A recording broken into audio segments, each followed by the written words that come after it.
Deus. Então, o que nós estamos fazendo pode ter um impacto geracional para daqui a 20 anos. E a gente, não é por isso que a gente vai fazer mal feito. Certo? Ah, não, então vou matar para quê?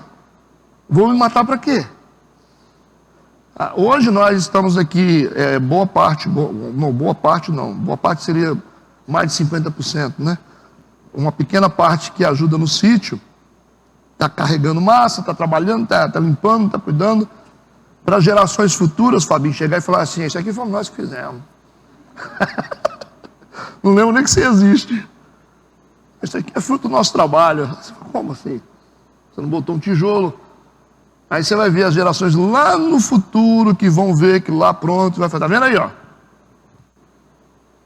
Aí você já está sentado no canto lá com 100 anos nas costas. Aí você fala, é mesmo? É. Infelizmente não é assim as coisas. Às vezes você vai fazer coisas que quem vai colher são seus filhos.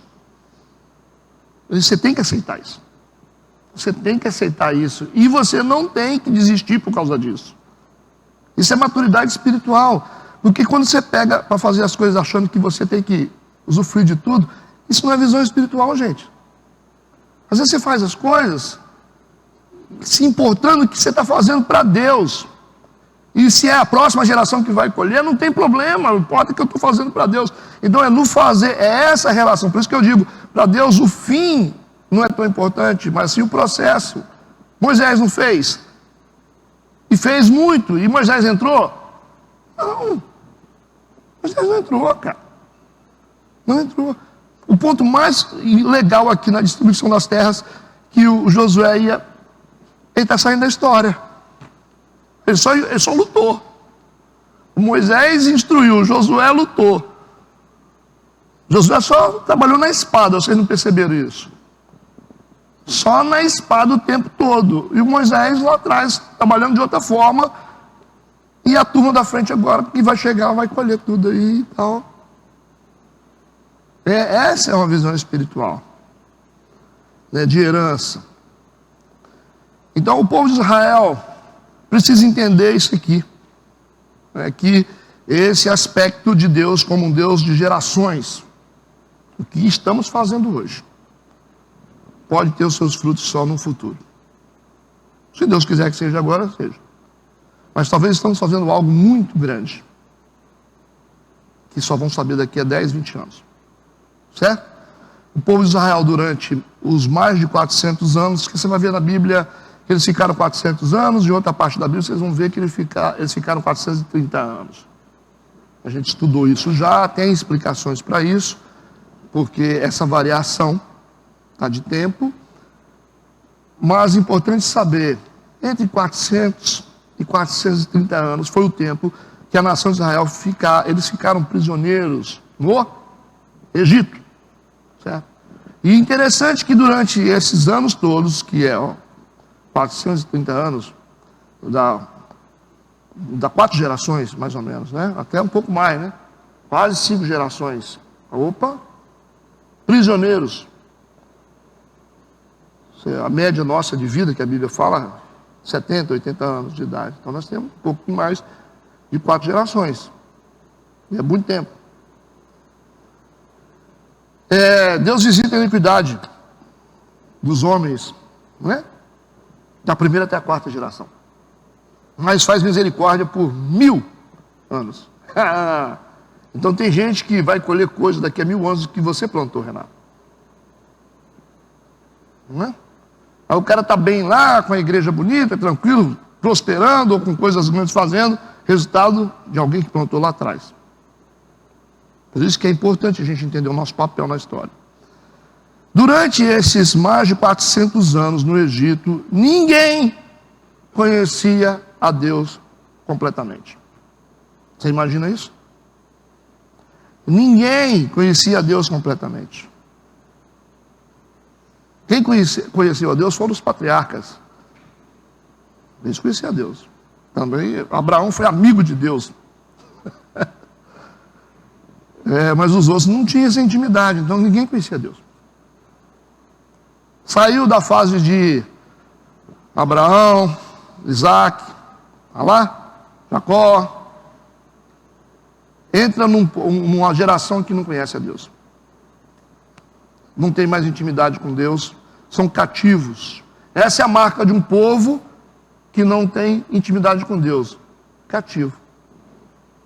É o contrário, não é que os cativos não conhecem a Deus. É o que os que não conhecem a Deus são cativos. Viu a diferença?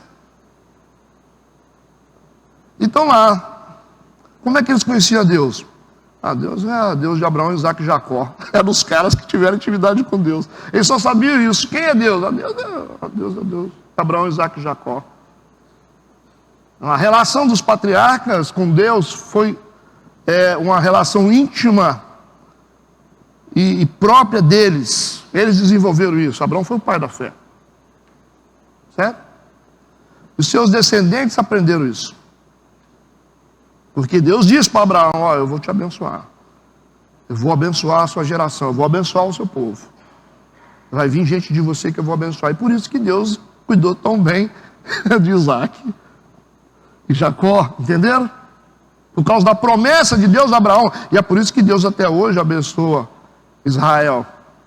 Por causa do pacto que ele fez com Abraão. A amizade de Deus com Abraão é o que está sustentando Israel até hoje. Você vê como é que Deus é bom? Deus é bom, hein? Porque se você for em Israel lá e conversar com um judeu, você falar sobre Jesus, eles vão falar: você é um profeta só. Fala de Jesus lá para os judeus, principalmente os ortodoxos. Eles falam: que Jesus? Jesus é um profeta que veio. Não acreditam em Jesus. Eles acreditam que o Messias virá ainda. Mas por que Deus ainda cuida desse povo? É porque eles são bonzinhos? Porque eles estão rejeitando a Jesus. Porque Deus é um Deus de promessa e ele tem um pacto com Abraão. Não é isso? Eu acho que eles não deveriam abusar disso não, né? Mas é assim, você vê judeu aí falando na internet que Jesus é um homem comum. Né? Você falar de Jesus é você tocar na coisa mais sagrada que existe, né? De Deus. Então essa geração, voltando, que ficou 400 e poucos anos dentro do Egito, não conheciam a Deus. Nós temos uma geração que não conhece a Deus. E aí vem a nossa responsabilidade como igreja. O que vai libertar uma geração? Aqui a gente tem 4. Eu fiz uma conta de 400 anos. O que liberta gerações da escravidão? Fala para mim. O conhecimento de Deus. É o conhecimento de Deus. Quando as pessoas conhecem Deus, conhecereis a verdade e a verdade vos libertará. Tem conexão ou não tem? Então quem são os responsáveis para poder ajudar esse povo aí que não tem conhecimento de Deus? Quem é que está com a bola no pé? O que vocês acham? Vocês têm como responder? A igreja, você que está preguiçoso, você que está cansado, você que não tem compromisso, então a responsabilidade é sua. Deus botou a bola no seu pé para você chutar para o gol, você fica assim olhando para o lado, né? Esperando o adversário vir te tomar. É isso que está acontecendo. Então a culpa desse mundo estar desse jeito é da igreja. É a omissão da igreja. De não se unir, de não orar, de não assumir o seu papel na história. É a omissão da igreja. Por isso que esse mundo está assim. Como é que eles saberão se vocês não pregarem? Como é que eles saberão se vocês não forem testemunhas, se vocês não forem os evangelistas lá no trabalho de vocês, nas escolas de vocês, nas casas de vocês? Como é que eles saberão? Não vão saber nunca. Então nós temos uma responsabilidade profética de tirar esse povo da escravidão, conhecendo a verdade, que a verdade é Cristo, e a verdade os libertará. Não somos nós que vamos libertar eles. É a verdade que nós vamos dar para eles. Confere ou não? Essa é uma mudança de mente. Essa é uma mudança de mente. Então nós estamos falando aqui de mudança de mente. Mudança de mente. Deus colocou algo na nossa mão e nós não podemos ficar parados. Nós temos que treinar essa geração que está chegando agora, essas crianças que estão lá atrás, essas crianças que ficam aí. Nós temos que preparar essa geração, porque aquilo que nós estamos fazendo, eles serão detentores disso. Ok? Talvez vocês estão fazendo um trabalho mais duro. Ok? Alguns fizeram um trabalho duro aqui na Bíblia.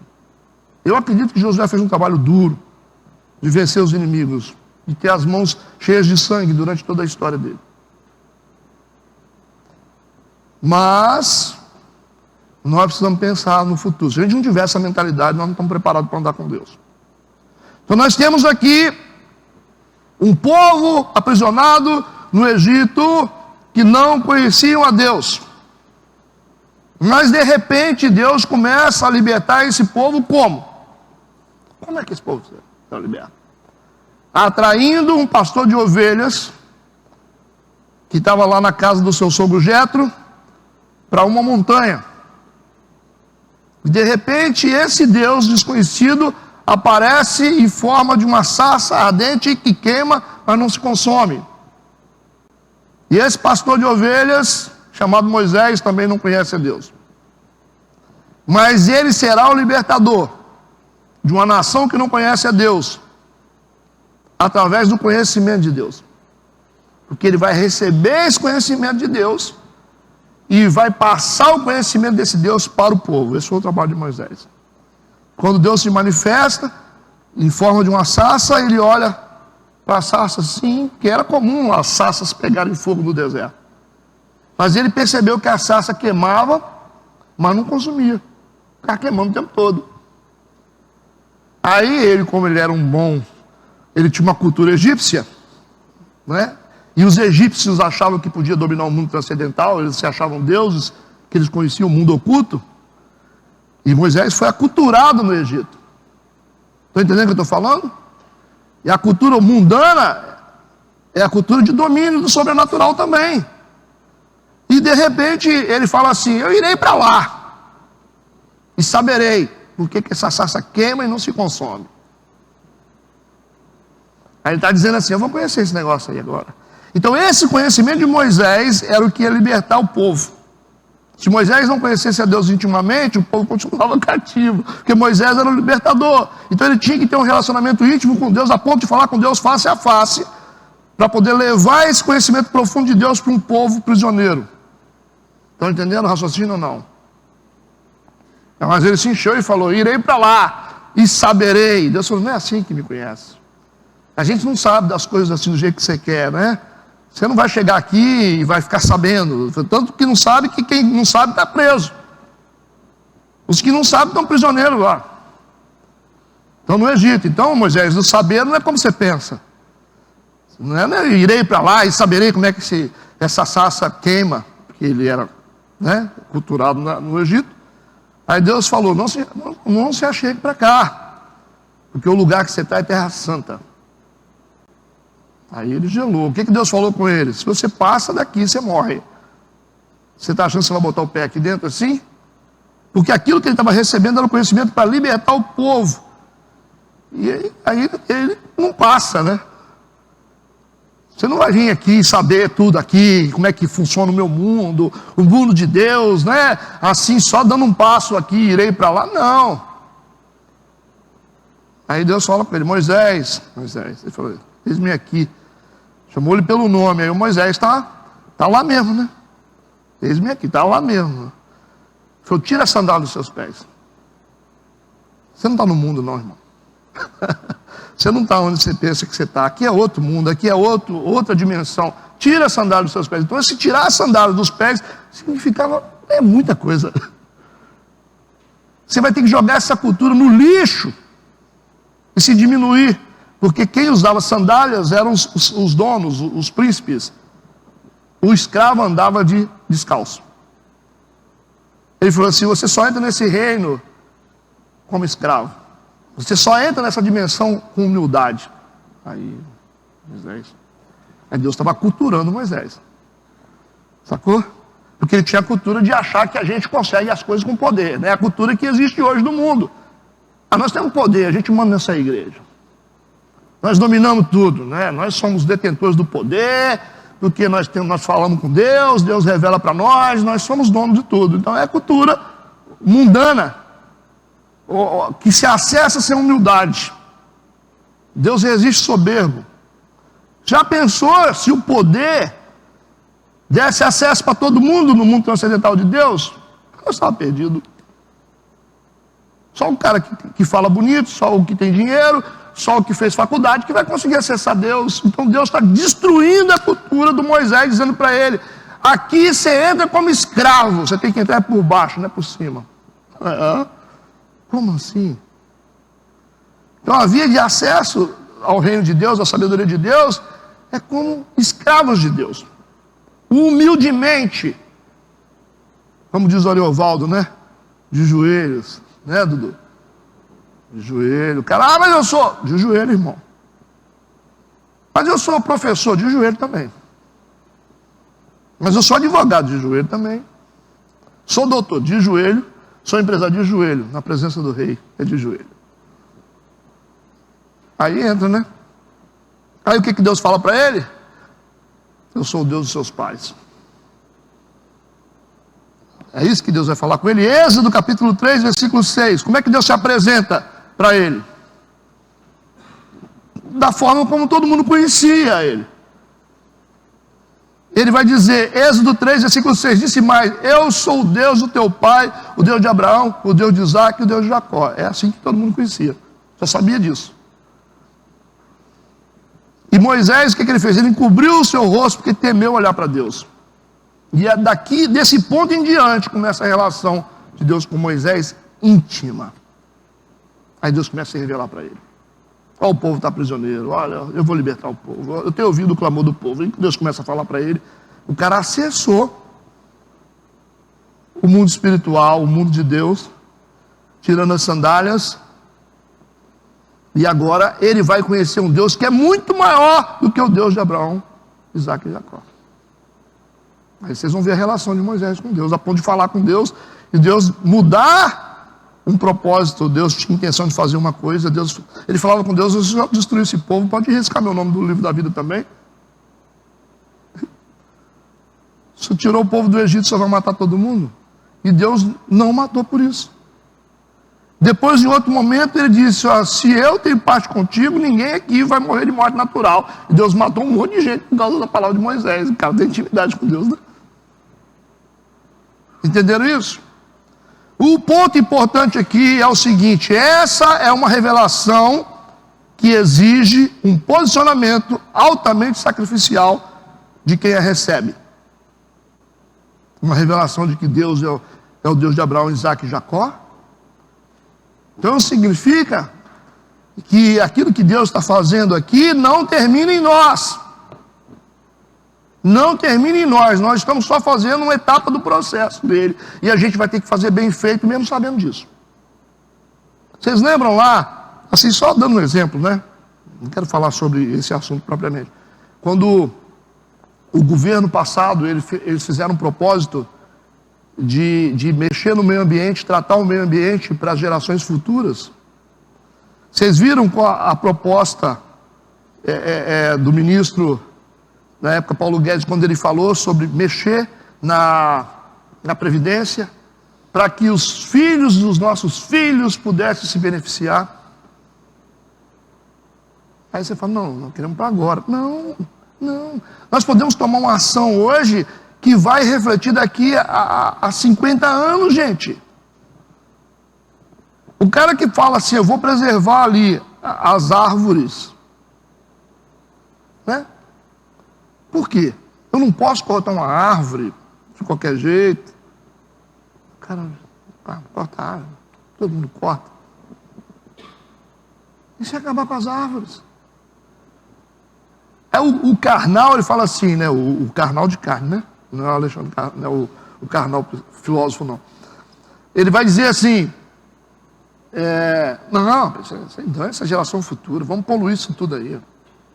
Vamos jogar esgoto aí nesse Rio Doce aí, que importa. E daqui a 15 anos não estou nem aqui mais. Certo? Não é assim que as pessoas falam? Ah, não, o que a gente vai fazer? Aí o cara fala assim, gente, se a gente continuar fazendo poluindo rios, daqui a 30 anos... Fala isso para uma pessoa comum. Mas dane-se daqui a 30 anos. Agora você imagina um povo que está preservando para a geração que vai vir daqui a 40, 50 anos?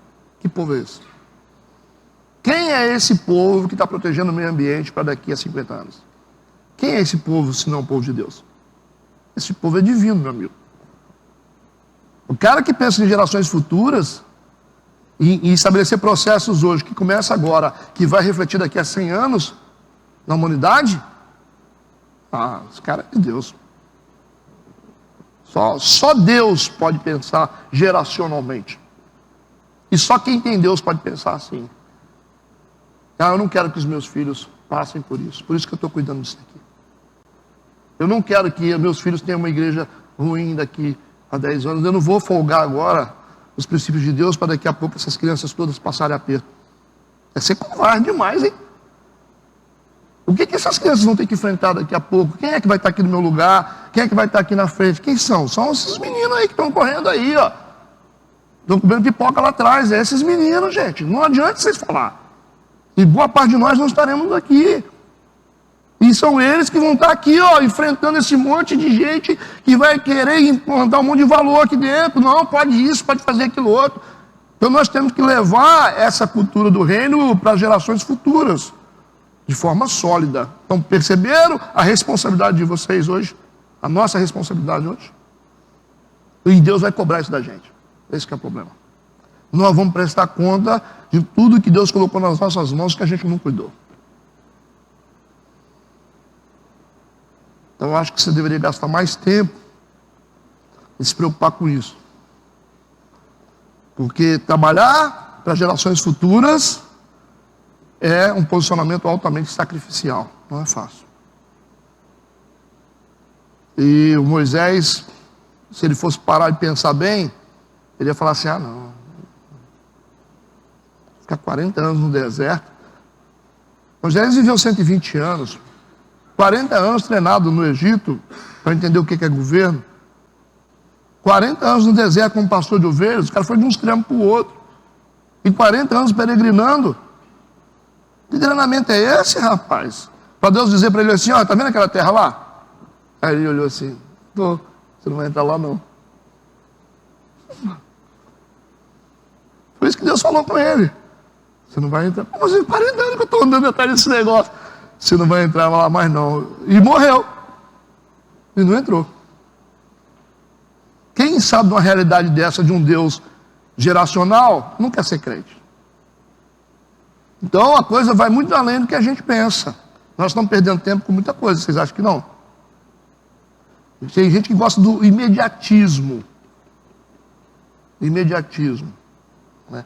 Mas nós temos que fazer fundações e colunas que durem séculos. Séculos. Não é durante sua vida só não. Não, eu vou viver daqui a 20 anos, deixa essa coluna só 20 anos, depois eu morro, deixa cair em cima da galera. Opa! Isso é pensamento mesquinho, de gente que não está entendendo. Então nós estamos falando de uma cultura que tem que ser implantada. Como estão entendendo o que eu estou falando? Eu sei que o assunto é bem complexo, mas é importante para nós. O versículo 7 e 8 eu prossigo com a narrativa. Ele continua dizendo, reparte pois agora essa terra por herança, 9 tribos e a meia tribo de Manassés, com a qual os rubenitas e os gaditas que receberam a sua herança, além do Jordão, para o Oriente, assim como já lhe tinha dado Moisés, servo do Senhor. Então a herança de Canaã, pós o rio Jordão, só seria distribuída para 9 tribos e meia. Olha o número interessante aqui, 9 tribos e meia.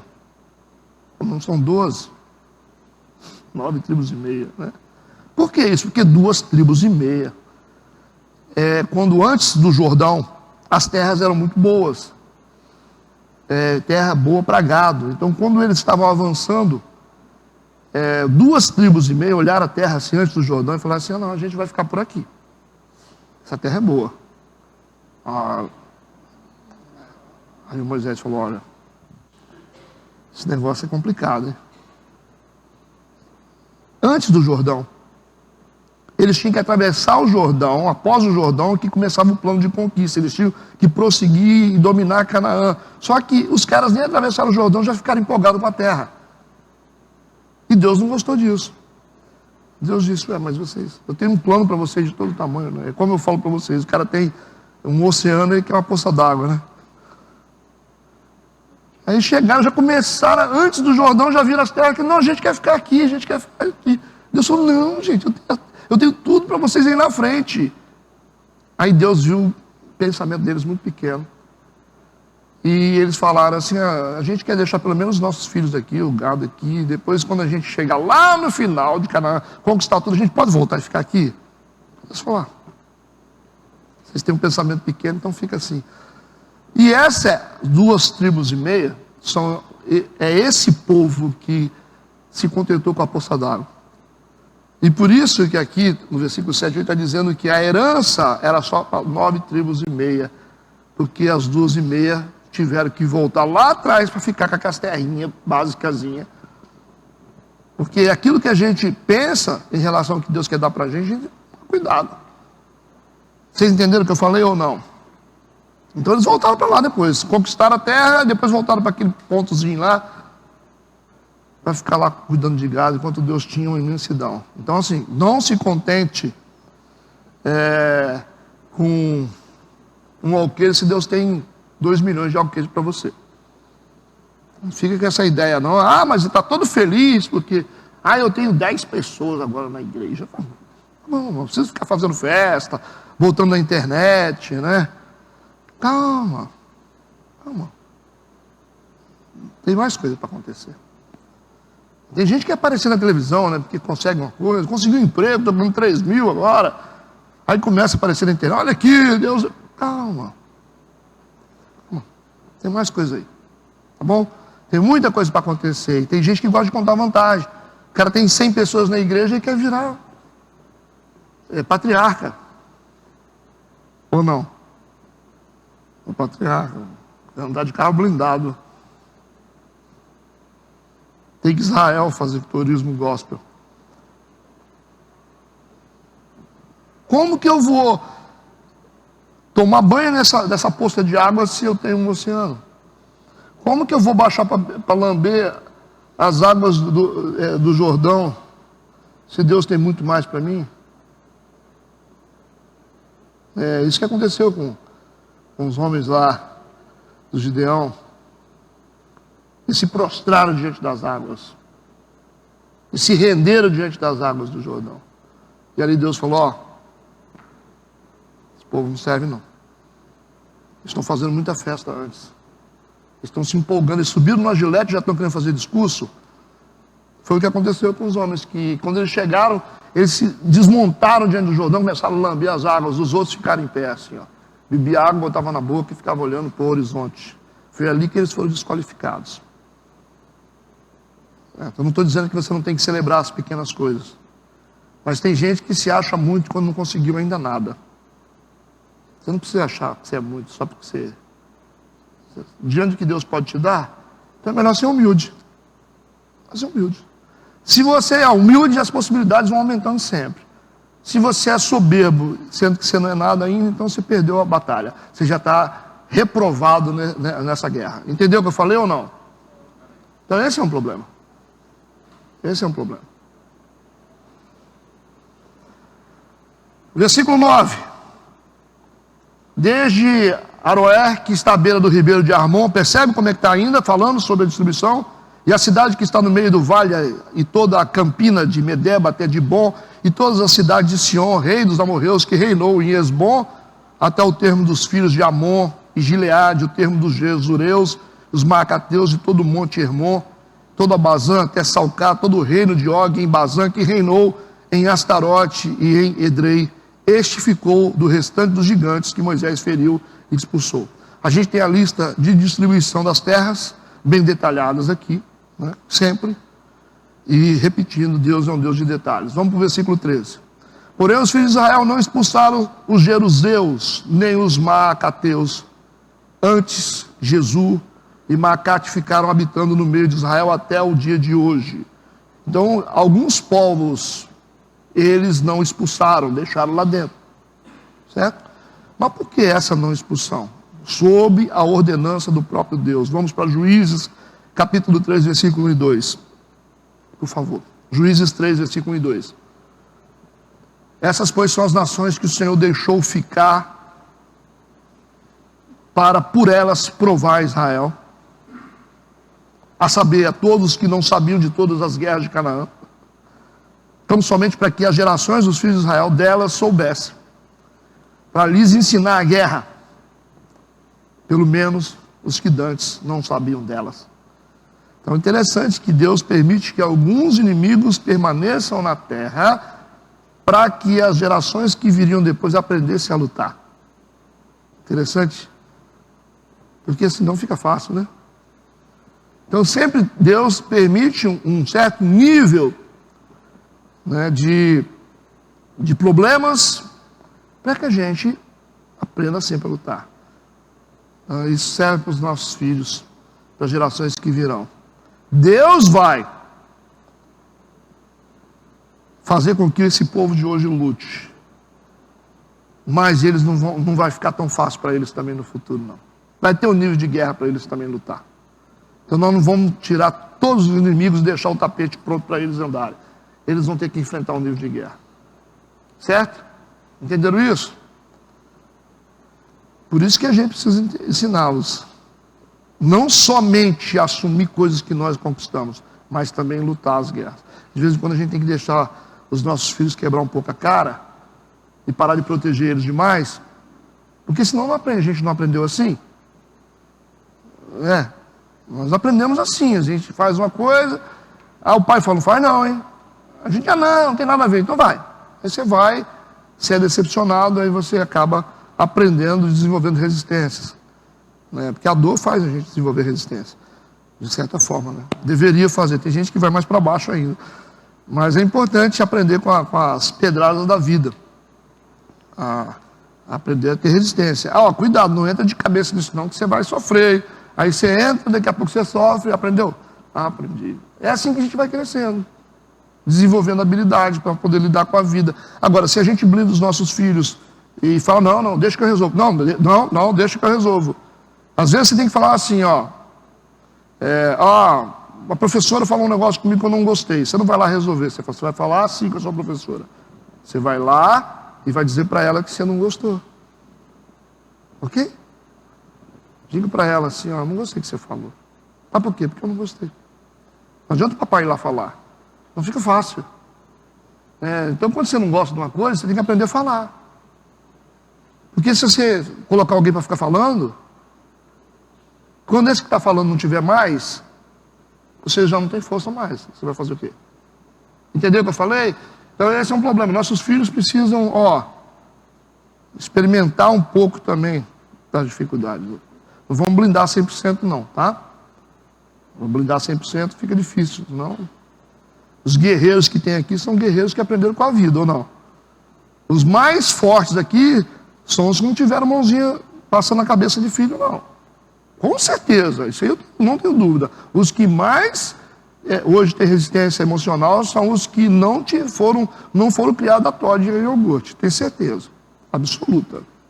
Que essa geração que tem hoje, que a gente blinda e trata eles igual bebezinhos, que eles até só 19 anos que eles começam a ser gente. A gente já era gente com 14, 11, a gente estava na guerra trabalhando, tomando pancada na estrada.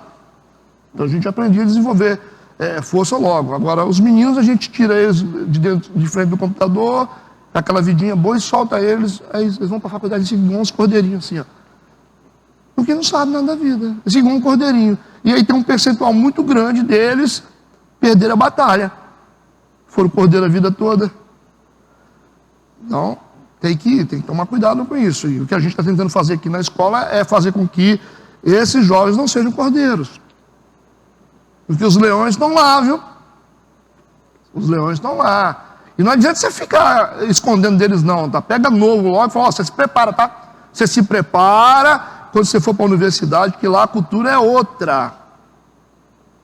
A cultura errada é muito mais forte do que estão ensinando lá de conteúdo, de matéria. Pode ter certeza disso. Quem fez sabe o que eu estou falando. Então a gente tem que começar a massificar nos nossos filhos essas informações agora. Se prepara, porque não vai ser fácil. Tá certo? Vocês vão entrar lá, mas é para vencer, não é para morrer não. As coisas são difíceis, não é, Bianca? Que a universidade não é moleza? Se não for esperto, eles entram na mente da gente, falam assim, você não vai na festinha não? Você é brega, vai continuar sendo crente? Ah, bobona, não vai usar a droga não? Vamos dar um tapa nesse negócio. Aí você fica assim, ó, excluída, né? Mas maior que está em nós. A cultura deles não presta, de ficar pensando só em besteira. Então, e é importante que os pais estão fazendo hoje com os filhos, que a gente tem que entrar lá para vencer, não para perder. Versículo 14. Tão somente a tribo de Levi não deu herança. Os sacrifícios queimados do Senhor Deus de Israel são a sua herança, como já lhe tinha falado. Então aqui os levitas sacerdotes não vão receber nenhuma terra. A herança deles é o Senhor. Eu prefiro receber o Senhor da terra do que a terra do Senhor. O que vocês preferem? Eu prefiro, pelo menos o Senhor da terra pode me dar tudo. Eu não quero só a terra do Senhor, eu quero o Senhor da terra. Então os levitas, os sacerdotes, que nós somos uma geração sacerdotal, a igreja. Nós não temos simplesmente a terra, nós temos o Senhor da terra. Por isso que os levitas não receberam herança. Seguindo, versículo 15 a 21. Assim Moisés deu à tribo dos filhos de Ruben, conforme as suas famílias, e foi o seu limite desde Aroé, que está à beira do ribeiro de Arnon, e a cidade que está no meio do vale, toda a campina, até Medeba. Talvez vocês estão pensando aí, pastor, por que você está lendo isso, sendo que é só um relatório do que foi distribuído? Se está escrito é porque é importante. Se não fosse importante, não estava registrado. Esbom e todas as suas cidades que estão na campina de Bom, e Bamote Baal, e Bet Baal Meon, e Jaziquedemote e Mefaate. Cansaram? É igual o advogado que vai ler lá o processo, né? O advogado lê o processo, você não lê, você só assina embaixo, né? Está com preguiça de ler? Especialistas leem.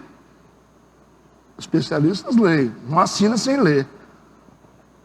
Está lá porque eles vão ler. Agora a gente assina coisas que a gente... Às vezes é para prejudicar a gente, né? Mas o especialista ele vai olhar tudo e falar, epa... Senão nós somos os especialistas do reino de Deus. Cada detalhe do que Deus colocou na Bíblia é importante para nós. Vamos trafegando aqui que a gente vai encontrar coisa legal. Versículo 19. E Kiriataim, Sibimá e Zerec-Saá, no monte do vale, Bet-Peor, Elsdote, Pisga, Bet-Gessimone. Pelo menos o nome desse você pode colocar num filho, né?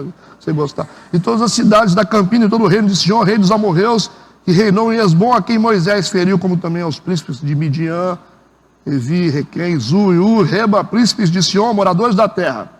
Ruben, vocês vão ver que aparece Ruben aqui logo no versículo 15, que ele recebe uma quantidade de terras. Ele era o primogênito do Jacó.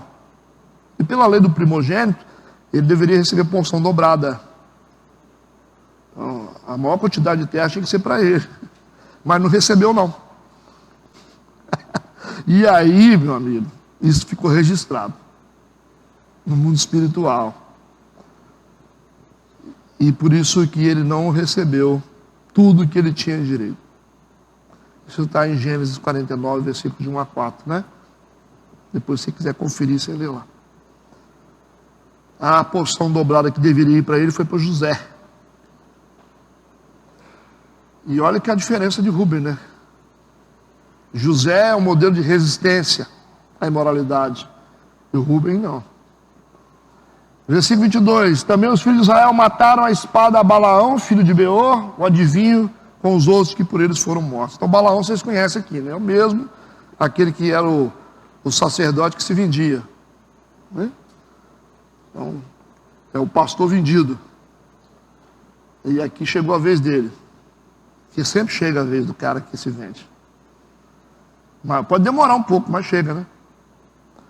E quem resolveu aqui foi o Josué. Versículo 23, os termos dos filhos de Ruben ficou sendo o Jordão, seus limites, essa foi a herança dos filhos de Ruben, segundo as suas famílias, as cidades e as suas aldeias, e deu Moisés à tribo de Gade e aos filhos de Gade segundo as suas famílias. E foi o seu termo Jazer em todas as cidades de Gileade, e metade da terra dos filhos de Amon até Aroer, que está em frente de Rabá.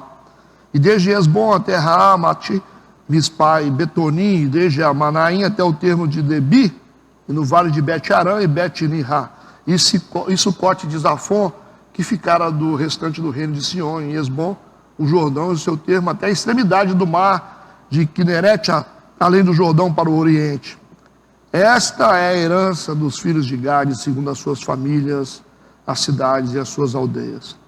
Deu também Moisés herança a meio tribo de Manassés, e deu a meio tribo dos filhos de Manassés, segundo as suas famílias, de maneira que o seu termo foi desde Manaim até o Bazã, todo o reino de Og, rei de Bazã, e todas as aldeias de Jair que estão em Bazã, 60 cidades.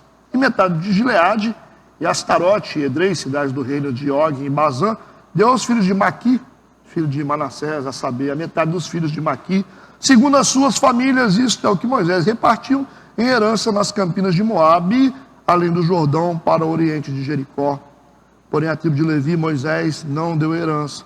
O Senhor Deus de Israel é a sua herança, como já lhe tinha falado. Então, vocês perceberam que nós acrescentamos algumas informações, porque só ler aqui essa exposição do que foi distribuído, talvez ficaria algo muito exaustivo. Entenderam isso, no princípio disso aqui?